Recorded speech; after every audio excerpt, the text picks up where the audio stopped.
आइला, मैं इन सब लोगों में अपने आप को अकेला पाता हूँ। अकेले नहीं है अभी, मैं हूँ आपके साथ हर कदम पर। जब पलट कर देखेंगे ना मुझे अपने पीछे ही पाएंगे। चाहे कुछ भी हो, खुशी गम, जीत हार, फायदा नुकसान, मुझे कोई फर्क नहीं पड़ता। मैं बहुत प्यार करती हूँ आपसे, कुछ भी कर सकती हूँ आपके लिए।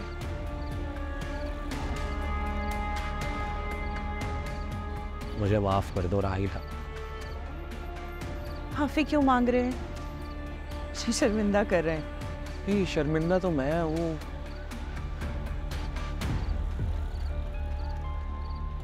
मैंने हमेशा उन लोगों को तरजीह दी तुम्हारे मुकाबले में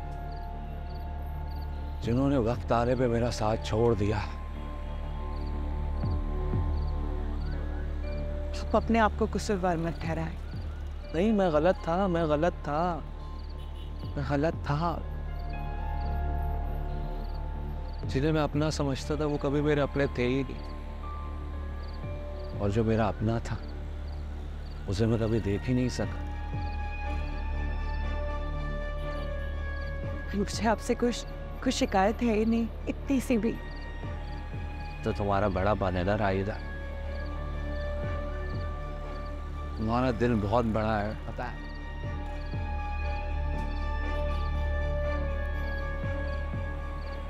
मैं वादा करता हूँ तुमसे अपनी सारी गलतियां सुधारो।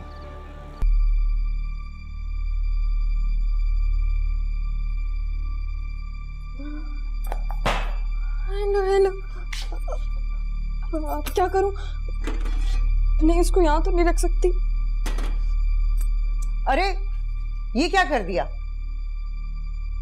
वो मैं पढ़ाई कर रही थी तो ध्यान नहीं था, तो सिर्फ पढ़ाई पे तवज्जो दोगी और किसी चीज पे नहीं। अगर इसी तरह रहा ना तो नुकसान होता रहेगा।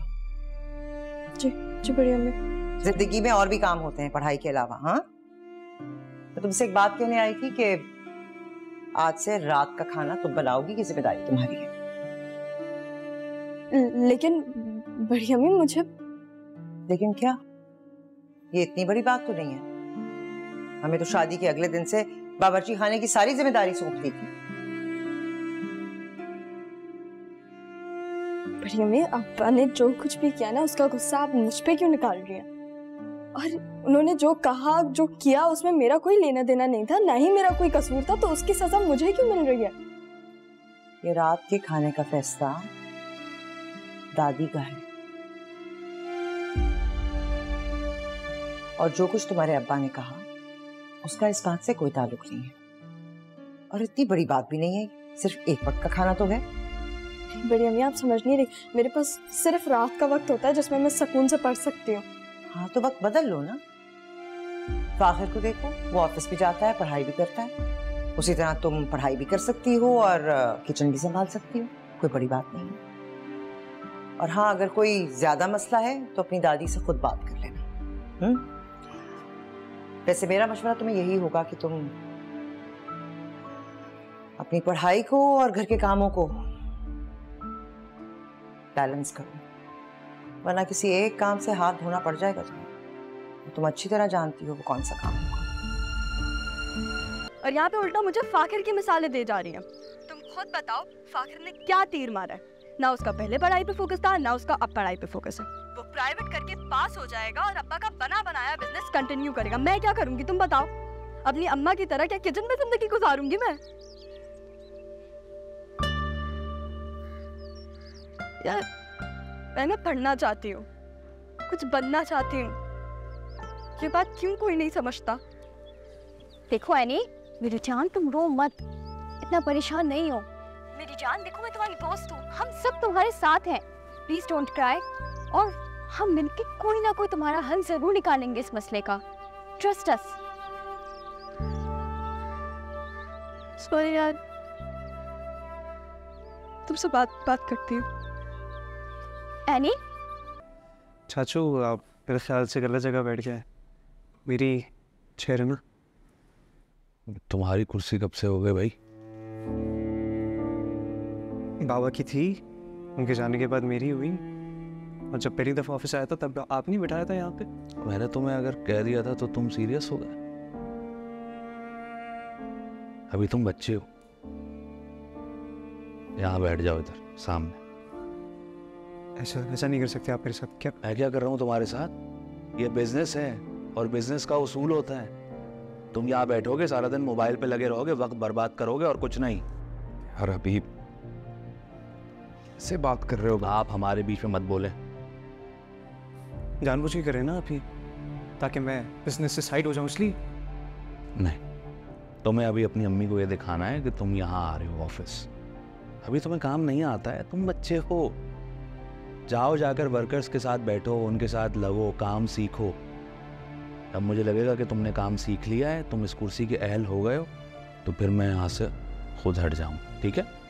बात किस तरह कर रहे हो, मुझे ज़रा बताएं एक दफ़ा। मैं तुम चलो बाहर से। क्या बात कर रहे हैं मुझसे? मैं करता हूँ ना बात।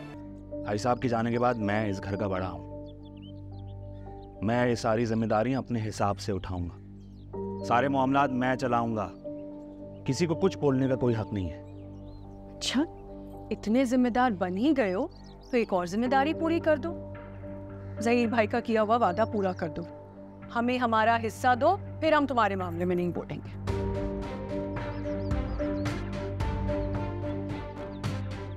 अच्छा ठीक है, ठीक है। 1 महीना तुम मुझे दो, तो मैं तुम्हारा हिस्सा दे दूँ। लेकिन उसके बाद तुम इस घर में रहोगी नहीं, तुम्हें यहाँ से जाना होगा। अच्छा, वाह, सुन रही हैं अम्मा? ये हमारे अब्बा मियाँ का घर है और हमारी अम्मा भी जिंदा है। हम यहाँ आएंगे भी और रहेंगे भी। देखते हैं हमें यहाँ से कौन निकालता है। जब आपको आपका हिस्सा मिल जाएगा तो फिर ये घर आपका रहेगा नहीं।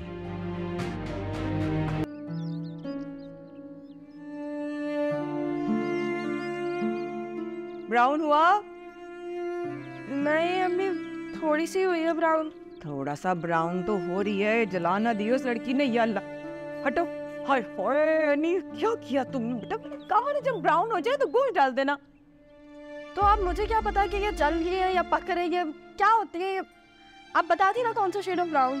खुदाया, क्या करूं मैं? तुम जाके आलू काटो और छिलो, मैं आती हूँ। कमाल कर दिया इस लड़की ने, जला दी है। देखो तो जाओ।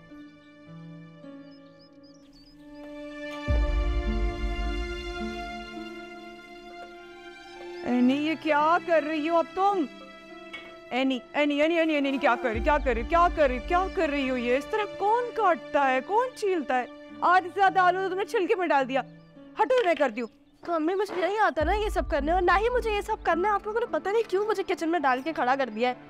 कहा भी था मैंने, सीख लो, लेकिन नहीं। तुम्हें तो खेल से फुर्सत नहीं थी। बड़ा नाज था ना तुम्हें हमारी बड़ी अम्मी पर। इसे सास बन के रह गई हैं। बड़ी अम्मी पहले अच्छी थी, पता नहीं क्या हो गया उन्हें। गलतफहमी है तुम्हारी। बड़ी अम्मी ऐसी नहीं थी। अभी तो सिर्फ तुम्हें रात के खाने का बोला है ना, फिर नाश्ते का, फिर दोपहर का खाना, फिर झाड़ू, फिर पोछा, सारे काम, सारी जिम्मेदारी। पढ़ाई से खुद ही मना कर दोगे तुम। अब मैं क्या करूँ अम्मा, आप बताएं। कुछ नहीं करो, बर्दाश्त करो। मुझे तो लगता है तुम्हारी भी जिंदगी में ही तरह इसी किचन में गुजर जाएगी। तुम्हारे लिए कुछ चाकर भी नहीं कर सकती।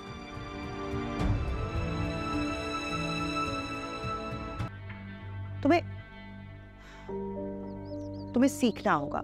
जिंदगी में कुछ भी हासिल करने के लिए बहुत कुछ गंवाना पड़ता है, मुश्किलें उठानी पड़ती हैं, सोबतें उठानी पड़ती हैं। ऐसे कुछ नहीं मिलता। कारोबार आसान काम नहीं है। तुम्हें इन्वेस्टर्स लाने होंगे, कॉन्टैक्ट्स बनाने होंगे। देखो, सब्र से काम लो और अपने इस कारोबार को सीखने की कोशिश करो। उसके बाद जमशेद के पैसे उसके मुंह पर मारना और हबीब को उसकी जगह पे रख सकते हो। देर हो जाएगी यार, जब तक वो चाचू के कदम मजीद मजबूत हो जाएंगे। मैं जानती हूँ, लेकिन ये वक्त तो लगेगा। लेकिन फाखिर, इसके अलावा और कोई रास्ता नहीं, कोई चारा नहीं। हबीब के कदम मजबूत जरूर हैं, देखो मेरी तरफ, लेकिन उसके कदमों के नीचे जो जमीन है ना, तुम्हारी है। और ये जमीन तुम किसी भी वक्त उसके कदमों के नीचे से खींच सकते हो।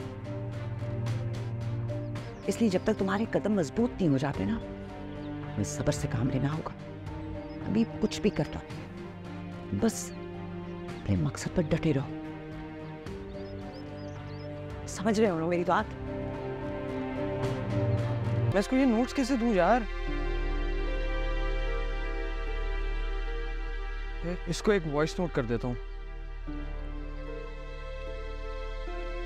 एनी, मुझे ना जेबी ने तुम्हारे कुछ नोट्स दिए थे, वो खुद देने के लिए नहीं आ सकी, तो इसलिए वो नोट्स उसने मुझे दे दिए थे।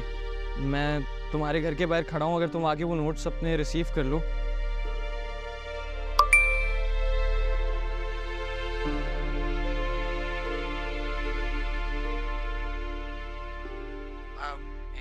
मुझे ना जेबी ने तुम्हारे कुछ नोट्स दिए थे, वो खुद देने के लिए नहीं आ सकी, तो इसलिए वो नोट्स उसने मुझे दे दिए थे।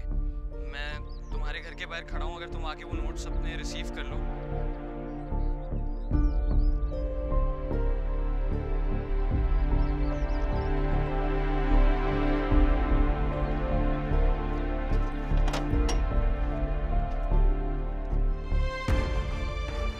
चलो, ये क्या कर रहे हो? एनी सॉरी, मुझे पता है तुमने मुझे यहाँ आने से मना किया था, लेकिन जेबी ने कहा था मुझे कि तुम्हें नोट्स दे दूँ। ये नोट्स बहुत इंपॉर्टेंट है तुम्हारे लिए। मुझे इधर नोट्स? सर तुम पागल हो क्या? जाओ अब यहाँ से, अगर तुम्हें किसी ने देख लिया ना, बहुत बड़ा मसला खड़ा हो जाएगा। अच्छा, तुम्हें कभी भी किसी भी चीज़ की ज़रूरत हो ना, तो मुझे कॉल कर देना एक। जाओ यहाँ से।